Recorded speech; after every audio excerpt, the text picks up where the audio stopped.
Okay, peace be with you. And we start our little bit discussion with a prayer of merging the heavens and the earth. Shimikud Kudasharbihu Ushihinte. Be Imu or Imulaya, Jamiki Belovke. Be Yadisham Shem Gabriel Kolam Kaman.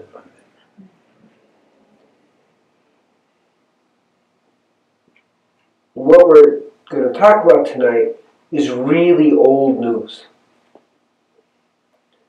which is the perpetual struggle to wake up and the perpetual effort of people to try to enslave us, to block the waking up. This is not new information. Let's go back 4,000 years, that's fair to say, 3,800 years. And the 10 generations from Noah, and Abraham is confronting Nimrod, who is the first real effort to be the one world government. Overtly, not exaggerating. And he was known as the capture of the souls of men. So he's called in, Abraham's out of line. They haven't taken him off on the line yet. That's now, we worry about that. He's out of line, and he's taken in to see Nimrod. His father turns him in because he broke all the idols. And Nimrod says, "Don't you know, I'm a god?" And Abraham looks to him and says, "Hey, well, that's cool. I will believe you if you make the sun rise in the west tomorrow instead of rising in the east. Then we have a deal." Obviously, he completely defeated Nimrod because that is not what was going to happen. And so Nimrod tried to take him offline, kick him off Facebook, whatever.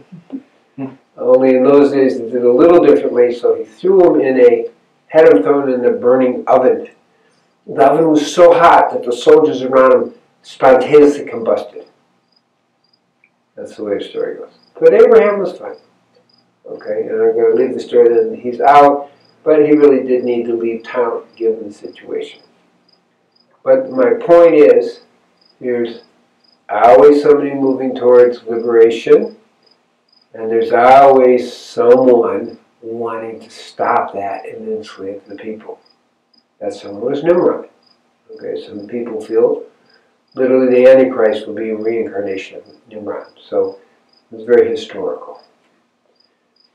So why in the world is this one bringing us up today? Well, there's a fundamental reason that we're put on the planet, and that's to wake up and become liberated and know God. That's it. That's the only reason we're meant to be here. Period. Now, part of that reason, more in the biblical, is that when you wake up, then the whole idea is you're supposed to help as many people wake up as possible, like a collective waking up. Now that, I'm going to say more biblical, but I have to be very clear that's also true in the East. Okay? They call it the Bodhisattva. And when you accept monkhood, you walk down the stream, and then you have the option of turning back to uplift others. It's called the Bodhisattva in that way. So that tradition's there. We should understand that. The urge, though, is to help others wake up as being part of the collective whole. So that's the issue. So I'm going to use the word sovereignty. I'm going to use the word tree of life. So the base of the tree of life is Melchut, which is defined as sovereignty or king-queenship. Okay, so what does that have to do with what we're talking about? It has a lot to do with that. Because to be sovereign, you must be able to express life, liberty, and the pursuit of happiness, and you must have the ability to communicate with others.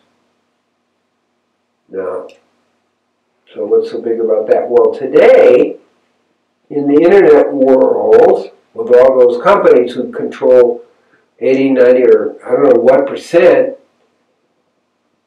you can be banned off the internet. That's happening all over the place. But the meaning of that is very different now, because that means you no longer exist in a public way. Your ability to uplift the world, your ability to free people from slavery, your ability to help people wake up spiritually becomes blocked, besides people being able to gather in small groups. So that's huge, because we live in an internet world with all the internet companies. And you can say, well, what about the baker? Do you want to, supply a cake to the gay couple? It is not the same thing. Because that gay couple can walk across the street. You can't walk across the street and get a substitute for the internet companies. That doesn't exist at this point in time. So they have become a public utility. Someone doesn't like your politics, if PG&E doesn't like your politics or whatever, they can't turn off your electricity, because it's a public service. Okay?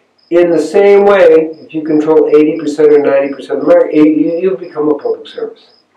Now they're literally debating that in Congress as we speak. There was a report that just came out, authored by Mike Adams, and it's kind of censored. It's called Censored, and it's the attempt to unravel and decode the censorship attempt by the internet companies. Okay, so kind of an expose. It's long. I looked at it this afternoon. It's 59 pages. I'm going to condense it down to a page, but I'm going to do it. I can do it. And we're going to send it out to people because there's some very, very important principles. But not at the principles that, for my concern, are not at the political level, but about the ability to help people wake up. And if that ability to share over the internet the prime purpose of life, to wake up, to be free, to be liberated, that's different than being enslaved, just the opposite direction. That's the battle that's going on. And so when you begin to censor heavily, as it's already happening, it's a big issue, because it attacks sovereignty and attacks our ability to wake up spiritually. That's the bottom line. One must have sovereignty, must have freedom of speech, and the idea of exchange of ideas to help people wake up. Without that, we have enslavement. That's the battle that's seriously going on in the bigger picture. And so the word sovereignty is the ability really to exist at this point on the internet, at this point in history, by the reality of that's how we communicate. That's how we communicate.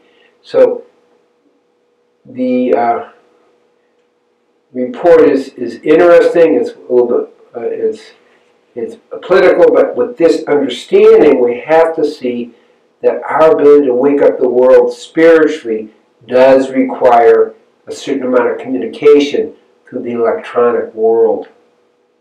If that's taken away, that is going to block the evolution of humanity. That's a big deal. Now, we're not talking about Republicans and Democrats and who's going to win the election. That's important for some people. I am talking about the evolution of humanity. And censorship is an effort to enslave people. They're overtly admitting it now. So I'm not telling you a conspiracy theory. I'm telling you that's what they're doing. That's what they plan to do. And that has now been decoded. And so we need to start to wake up a little bit about this. We need to start, talking about it in a variety of ways. And what I'm saying is from the point of liberation, the most important thing we can do, the only reason we're here on the planet from a spiritual point of view. Okay? And the ability to share it to help everybody wake up. So may we be blessed and empowered that we are able to continue to share the truth of who we are, to share that we are divine beings, and encourage and empower as many people as possible to wake up to the fact that we are one, we are divine beings, and it's time to wake up on every level. Shalom, shalom, shalom. Om Shanti, Shanti, Shanti. Om Ataki Wasan. Amen.